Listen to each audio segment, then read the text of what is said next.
पत्नी में, पुत्र में, घर में, धन में आसक्त होकर के हर्षित मत होइए, ये सब छूट जाएंगे। इस संसार में किसी को नहीं टिकना, सबको जाना है। इसलिए हे भाई, उद्दंडता नहीं, मनमानी आचरण नहीं, प्रभु का आश्रय लेकर धर्म आचरण करते हुए नाम जप करो, जीवन का परम मंगल हो जाएगा। उपासक अपने इंद्रिय मन को किसी भी उत्सव का निमित्त बनाकर, किसी आनंद में प्रफुल्लित होकर या किसी विक्षेप को प्राप्त होकर कभी किसी विषय को स्वीकार न करें। बहुत ध्यान से सुनना। एक दिन की छूट तुम्हारे जीवन भर के लिए वो संस्कार रूप में फांसी बन जाएगी। ऐसी जगह आपको फंसा देगी, निकलना मुश्किल हो जाएगा। फंसना सहज है, निकलना मुश्किल है। हर भोग एक विशाल अथाह दलदल है, धंसते चले जाओगे, निकलना कठिन है। इस बात को दिमाग में चाहे लिख लो या डायरी पे लिख लो। हर भोग माया का ऐसा दलदल है कि जो इसमें एक बार चखने के लिए कूदा वो धंसता चला गया। गुरु कृपा, हरि कृपा निकाल ले तो निकाल ले, या निकला हुआ महापुरुष निकाल ले, अन्यथा वो उसमें डूब ही जाता है। ऐसा दलदल है। वह श्री जी का कृपा पात्र है, आज नहीं तो कल वो महापुरुष बन जाएगा। अर्थात जो महापुरुषों की गति वो उसे प्राप्त हो जाएगी। वो धामवासी है, प्रियाजू ने स्वीकार किया है। आपका क्या अधिकार है कि आप उस पर दोष दर्शन करें? तो कह रहे हैं जो वृंदावन धाम में वास करते हैं उनके दृष्ट दोषों को दिखाई दे रहा है। ऐसा नहीं कि नहीं दिखाई दे रहा, आप आरोप लगा रहे हैं, दिखाई दे रहा है। दृष्ट दोषों को सत्य मान करके वर्णन करते हैं, उनकी निंदा करते हैं, तो आपका भाग्य दुर्भाग्य में बदल जाएगा। यदि आप ये विचार करके कि श्री जी के लाड़िले हैं, इनकी बाहरी बात है पर इनके ऊपर बहुत कृपा है, आज नहीं तो कल ये सब सुधर जाएंगे क्योंकि लाडली जी के कृपा पात्र हैं, बात बन गई।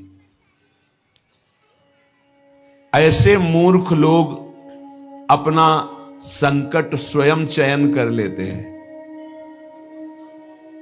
जो दूसरों की, वृंदावनवासी की दोष दृष्टि से निंदा आदि करते हैं, बहुत निकृष्ट बात है, इसे कभी स्वीकार न करें।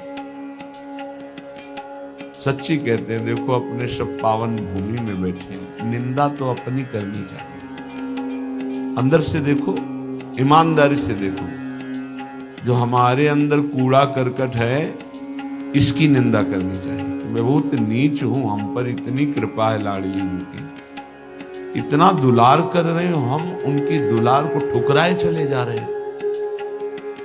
वो कह रहे हैं दाहिने चलो, हम बाएं बढ़ते चले जा रहे हैं, पर वो कृपा ही करती जा रहे हैं। हम कभी एकांत में बैठकर नहीं रोए मैं कितना नीच अपराधी हूं कि अपने इतने करुणा में स्वामी का विरोध कर रहा हूं, उनके विरुद्ध चल रहा हूं, जबकि प्रतिकूलस्य विसर्जनम, बिल्कुल विसर्जन कर देना। आज के बाद कोई गलती नहीं होगी, पर हम गलती पे गलती करे जा रहे हैं। श्री जी इस बार माफ कर दो, आगे से फिर किया, श्री जी इस बार माफ कर दो, फिर वही वो माफ करती चली जा रही है। हमसे गलती होती थी। जब हम ये देखेंगे तो हम दूसरे को देखने लायक ही नहीं है। हम क्या दूसरे को देखें? हम अच्छे हों तो दूसरे को देखें, और जब सच्चाई में तुम अच्छे हो जाओगे तो दूसरे के दोष नहीं दिखाई देंगे, सब में अपने प्रभु दिखाई देंगे। इसलिए श्रीपाद कह रहे हो, मूर्ख लोग अपने संकट को बुलाते हैं, संकट का निर्माण करते हैं। ये बहुत भयावह बात है कि किसी वैष्णव या किसी वृंदावनवासी की निंदा बिल्कुल भूलकर मत करना। ये ब्रजवासी जन भगवान के लाड़िले हैं। देवराज इंद्र को भ्रम हो गया, घुटनों पे आ गए, तब भगवान ने क्षमा किया। जाओ, त्रिभुवन पति घुटनों पे बैठे थे इसी रज में, जो गोविंद कुंड है ना, घुटनों पर थे, नाथ क्षमा कर दो, जाओ। ऐसा अहंकार मत करो कि तुम्हारे द्वारा पूरी सृष्टि चल रही है। ये ब्रजवासी हमारे प्राण हैं, अगर इनको कोई संकट तो फिर हम उसको महासंकट में डाल देंगे। हमारे ब्रजवासियों को कोई ना छेड़े। भगवान कह रहे मेरे प्राण हैं ब्रजवासी जन। देवराज इंद्र से ज्यादा नाराज नहीं हुए, कारण जानते हो? किया तो उपद्रव ब्रजवासियों को पीड़ा देने का, लेकिन सब ब्रजवासी एक साथ बैठ कर दिए ना, तो लालजू ने थोड़ा तो उन पर शासन किया, फिर कृपा कर दी, लेकिन ब्रह्मा जी के ऊपर कृपा नहीं की, क्योंकि अलग कर दिया। ये उपद्रव किए पर सबको इकट्ठा कर दिए, इसलिए ज्यादा इनको पढ़ के देख लेना, ज्यादा नहीं, बस इतना कहा तुम देवराज हो, शत्रुगुणी हो, अहंकार मत किया करो। लेकिन ब्रह्मा जी तो कांप के चले ही गए, भगवान मुस्कुराए नहीं। क्यों? ब्रजवासियों को अलग कर दिया। तुम ब्रह्मलोक में मायामयी सैया पे सुला दिया, हमारे प्राण प्यारे ब्रजवासियों का अपराध करते हो। तो आज तक ब्रह्मा जी का प्रवेश नहीं ब्रज में, बात समझ लो। वो मूर्ख हैं जो वृंदावन या ब्रजवासी जो वास कर रहे हैं उनके प्रति दोष दृष्टि करें।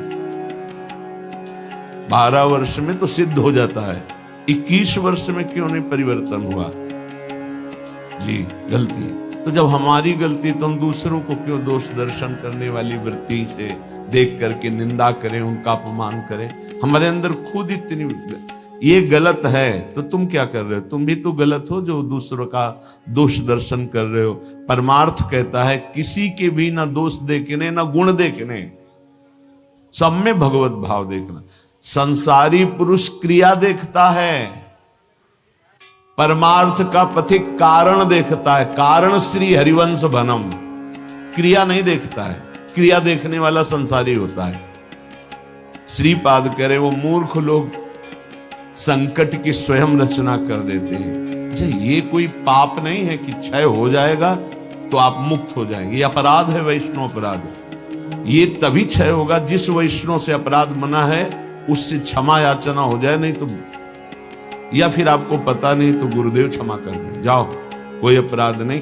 तो अखंड मंडलाकारम व्याप्तम चराचरम, गुरुदेव सब में व्याप्त है, हर अपराध क्षमा कर सकते हो। गुरुदेव अगर कह दे जाओ कोई अपराध नहीं तो कोई अपराध नहीं। गुरु महिमा बहुत बड़ी है। मंत्र मूलम गुरु वाक्यम मोक्ष मूलम गुरु कृपा। हर अपराध से मुक्ति के लिए गुरुदेव है। गुरुदेव मुझे पता नहीं क्या अपराध बन गया, लेकिन है कोई अपराध, क्षमा कर दो।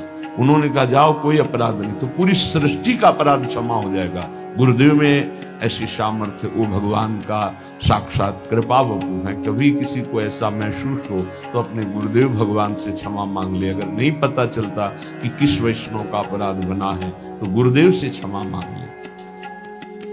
श्रीपाद कह रहे हैं ऐसे व्यक्ति हमारे चाहे प्राण संकट में पड़े हो, कभी समीप ना आवे, मैं इनका दर्शन न करूं और इनका संभाषण न सुनूं। जो संतों की, ब्रजवासियों की, वैष्णव की, भगवत भक्तों की निंदा करते हैं, ऐसे लोग हमारी दृष्टि में ना आवे, कभी हमारे कान में इनकी आवाज ना पड़े, और कभी प्राण संकट होने पर भी मैं इनकी सेवा स्वीकार ना करूं। क्योंकि ऐसे लोगों का विषय सेवन करना, दिया हुआ भोजन पाना, या उनके पास बैठना, या उनके दर्शन करना, इस सारे साधन को हास्यास्पद बना देते हैं। उपहास योग, अर्थात कुछ नहीं रह जाता जो ऐसे लोगों का संग करता है। अपराध नहीं, निंदा नहीं होनी चाहिए, बहुत सावधान। पूज्य श्री चंद्रशेखर बाबा जी महाराज वो कहते थे कि ब्रजरज, ब्रजलता और ब्रजवासी, इन तीन से श्रद्धा बिगड़ गई तो बात तुम्हारी बनेगी नहीं।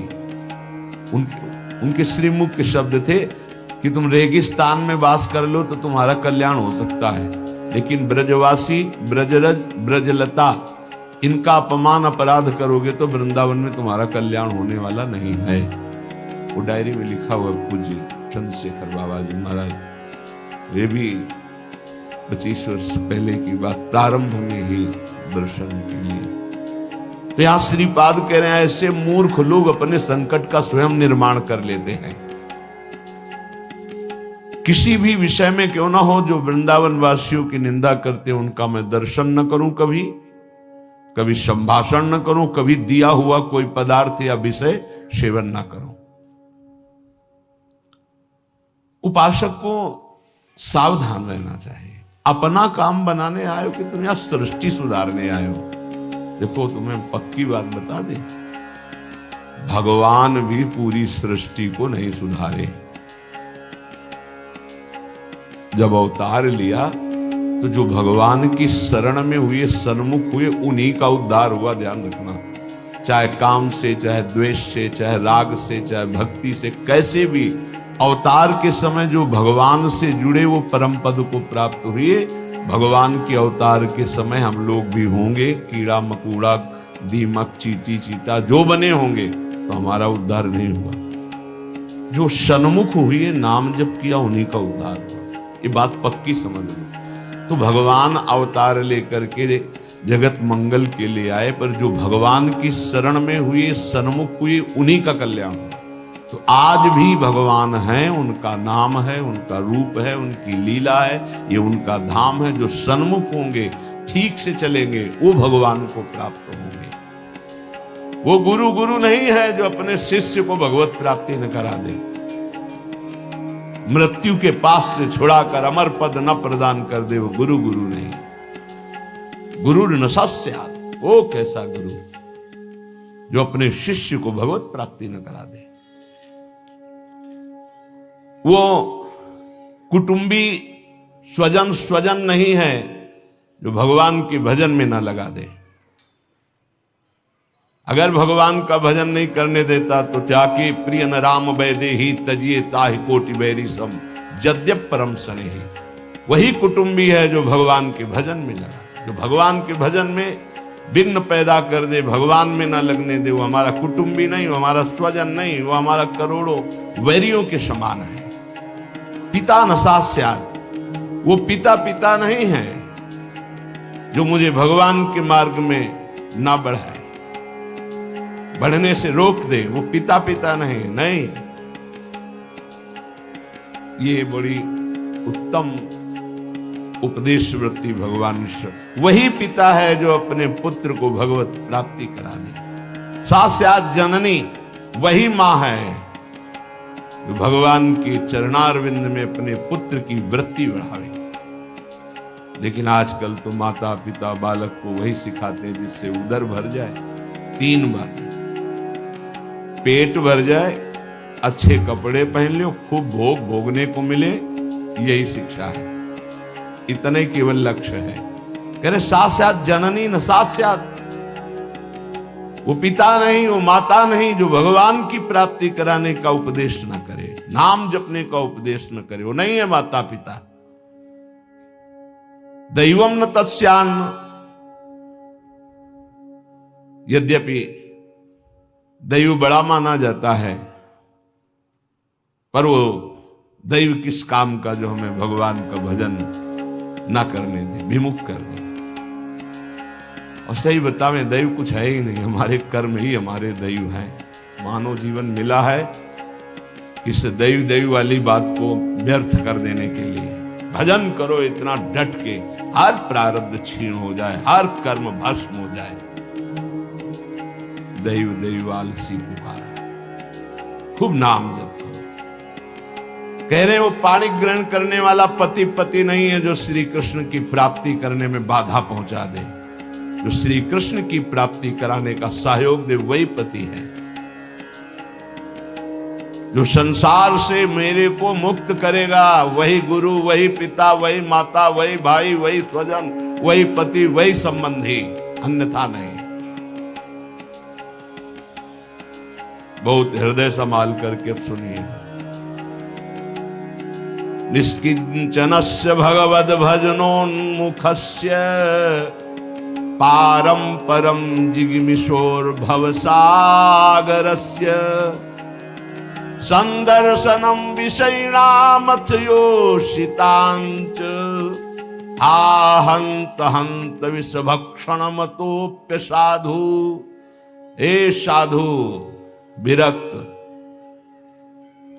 बहुत खेद और दुख की बात कि यदि संसार रूपी समुद्र से पार जाने के लिए तुमने विरक्त भेष ले लिया, वैराग्य भेष ले लिया और विषयी पुरुषों का संग करते हो और विषयी स्त्रियों का संग करते हो, तो इससे अच्छा है कि जहर खा के अपनी शरीर की वृत्ति पूरी कर देनी चाहिए। हा हंत हंत विष भक्षण तो पिशादो। दूसरा भाव, इससे अच्छा तो जहर है कि बहुत से बहुत शरीर ही छूटेगा, लेकिन ये विषय तो अनेक जन्मों तक तुम्हें नरक पहुंचा देगा। सचमुच सचमुच भगवान की भक्ति निष्किंचन ज्ञाननिष्ठ वैराग्यनिष्ठ जो है वही पूर्ण रूप से कर पाते हैं। जब कोई भगवान के मार्ग में चलता है तो ये 3 खाइयां होती जहां उसको माया गिराती है। पहली खाई है कंचन, वित्त तृष्णा, रुपया पैसा का संग्रह करना। ये देखा है, समझ नहीं पाया जाता और धोखा हो जाता है। थोड़े थोड़े रुपये संचय करते हुए पधार गए, वो रुपये विषयी पुरुषों ने प्रयोग किए। बड़े बड़े चरित्र देखे हैं, स्वयं कभी खर्चा नहीं किया, संतों की सेवा में नहीं लगाया, समाज की सेवा में नहीं लगाया, बड़े बड़े बॉक्सों में बंद करके रख के और पधार कर चले गए। बाद में उनके परिवार के जनों ने अधिकार कर लिया। बहुत बड़ी गलती है। साधु को कभी भी अपने नाम पैसा नहीं रखना चाहिए, ये लिख लीजिए। गुरु के द्वारा सेवित हो या इष्ट के द्वारा सेवित हो, अन मांगे आगे आवे गो। स्वामी जी महाराज कह रहे, स्वामी हरिदास जी, बिल्कुल ऐसा न सोचे कि मैं इतने लाख जमा कर लूं तो पूरे जीवन आराम से खाऊंगा। तो प्रभु का भरोसा नहीं, लक्ष्मीपति का, कि जिस समय जरूरत होगी बिना दस्तखत के तुम्हारे पास आ जाएगा। जैसे बैंक में जाओ, दस्तखत करो, फिर पैसा मिलता है। यहाँ दस्तखत की भी जरूरत नहीं, ठीक समय पर वो वस्तु पहले से आ जाएगी, पक्का समझ लीजिए। फिर इसके बाद है कामिनी। जब वो कंचन पर विजय प्राप्त करके धन पर, अब इन बातों को थोड़ा नाटक रूप में ले लिया जाता है। एक परमहंस जी हमें मिले यमुना के किनारे, बड़े ही वीतराग ब्रह्मलीन महापुरुष। तो जिस आश्रम में हम थे वो यमुना के पावन पुलिन पर था। ये बात है बिंदौर, जब भ्रमण करते तब की बात। उस पार इछावर है, इस पार बिंदौर। तो जिस आश्रम में रुके थे सब, तो उनसे प्रार्थना की कि स्वामी जी आप रुक जाइए एक रात्रि, वो भी संभाषण दर्शन का सौभाग्य मिलेगा। बड़े ही महापुरुष, छांदोग्य उपनिषद पास, बस लंगोटी इतना चला, एक छड़ी, क्या ब्रह्म मूर्ति तेज हो, स्वीकार कर लिया। तखत में गद्दा बिछाकर वैसे ऊपर वस्त्र, उनका नहीं नारायण, हम ऐसी जगह बैठते हैं जहां कोई उतार न सके। बोरा बिछाई, बोरा में उनको, स्वामी जी आपके लिए नहीं, ये यहाँ की मर्यादा, संतों की मर्यादा पर ये गद्दा, ये इसके ऊपर पलंग पोष, ये संतों की मर्यादा नहीं, बेटा जमीन में बिछाओ। ऐसे एक एक चेष्टाएं उनकी थी कि थप्पड़ की तरह पड़ती थी। तो का महाराज, तो यहाँ के महंत कौन है, तुम हो? उनका नहीं महाराज जी, हम तो यहाँ विचरण करते हैं। अच्छा अच्छा अच्छा, यहाँ के महंत कौन? को बाहर गए हुए हैं। और महाराज जी वो भी बहुत त्यागी, पैसा नहीं लेते, पैसा नहीं लेते। इतनी जोर बालवत हंसे कस के, बोले आश्रम उन्हीं का है? जी पैसा नहीं लेते? नहीं। तो ये कैसे चलता है? तुमका जब वो जाते हैं और कोई दक्षिणा देता है तो ऐसे अचला में बंधवा, फिर तो जो हंसे के आपसे अचला में बंधवा लेते, पैसा लेते नहीं। क्या यार, उन का क्या नारायण, तुम भी विनोद करते हो, ये है क्या? तुमका सही महाराज जी छूट। बोले जब यहाँ आते तब तो उनका जो सेवा में रहते हैं वो खोल लेते हो, फिर ऐसे कहा बेटा इसे त्याग दो, इसे त्याग। उसी दिन उनके साथ कई दिन 60 किलोमीटर एक सांस में चलते थे। हमारी तो हालत खराब हो गई, पीछे भागते हुए। हमका स्वामी जी 3 दिन के आगे चौथे दिन नहीं चल पाए। ब्रह्माकार वृत्ति लिए कमंडल 60 किलोमीटर तक चल, न खाना न पीना न कोई बोल दे स्वामी जी कुछ पालो तो पाले, नहीं बोले तो एकदम पुष्ट। क्या उनका स्वरूप, उन्होंने जो 3 दिन साथ रहे, तो वैराग्य क्या क्या स्वरूप है, स्वरूप का क्या बोध है, कैसी अद्भुत उनकी ज्ञान निष्ठा। कैसे महापुरुषों का अगर एक क्षण भी संग मिल जाए तो जीवन का रंग बदल जाता है। 1 रुपया पास रहे और कभी भी किसी नगर में भिक्षावृत्ति नहीं करना, आकाशवृत्ति से जहां चल रहे हैं वो का भारत की समस्त नदियों की 2-2 बार परिक्रमा हो गई। ऐसे महापुरुष। तो कंचन और कामिनी, कामिनी का तात्पर्य हर इंद्रिय संयोग से है और विशेषतर जनेंद्रिय के संयोग से है। जब साधक क्रॉस करना चाहता है माया को, कंचन को क्रॉस कर गया, तो फिर कामिनी का आकर्षण जिस कोटि का महात्मा होता है, साधक होता है, जिस कोटि का, अगर वो मृत्यु लोक की किसी कामिनी से परास्त हो सकता है तो उसे भेज दिया जाएगा, नहीं तो फिर स्वर्ग लोक, और नहीं तो फिर ब्रह्मलोक। और जब यहां से लेकर ब्रह्मलोक तक के भोग उसे परास्त नहीं कर पाते तब रिद्धियां सिद्धियां, इसके बाद भगवत प्राप्ति। एक परीक्षा का क्रम है। फिर तीसरा है कीर्ति, मतलब पहले में ही जैसे 1 लाख चले तो पहले में ही बहुत मार के गिरा दिए गए कंचन में, फिर कुछ बचे तो कामिनी में, फिर जो बचे तो कीर्ति में। जो कामिनी कंचन कीर्ति तीनों को पार कर गया, तभी वो कहा गया को एक पाव भगति जिमि मोरी, वृष्टि शारदी कहूं कहूं थोरी। जैसे शरद में कहीं कहीं वर्षा होती है, ऐसे कोई बिरला मेरा भक्ति को प्राप्त, वही बिरला जो इन 3 पर विजय प्राप्त कर लेता है। इनमें ऐसे सुखों का आकर्षण ब्रह्मा जी ने रखा है, कामिनी कंचन कीर्ति, कि ऐसा लगता है तो भगवान तो मिल ही जाएंगे। देख लेते हैं। कंचन तजना सहज है, सहज तिया का नेह, मान बड़ाई ईर्ष्या दुर्लभ तजनाए।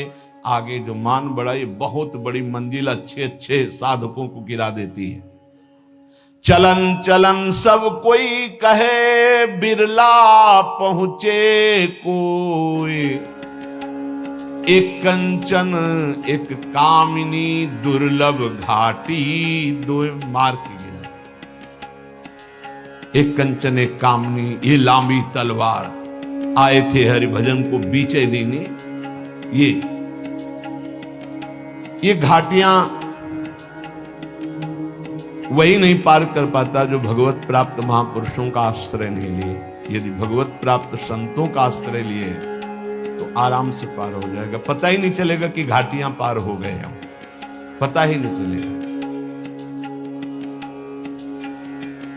त्याग और वैराग्य का यही स्वरूप है कि इन तीनों से बचे। कंचन, कामिनी, प्रणाम नमस्कार प्रतिष्ठा, कीर्ति, इनसे बचे।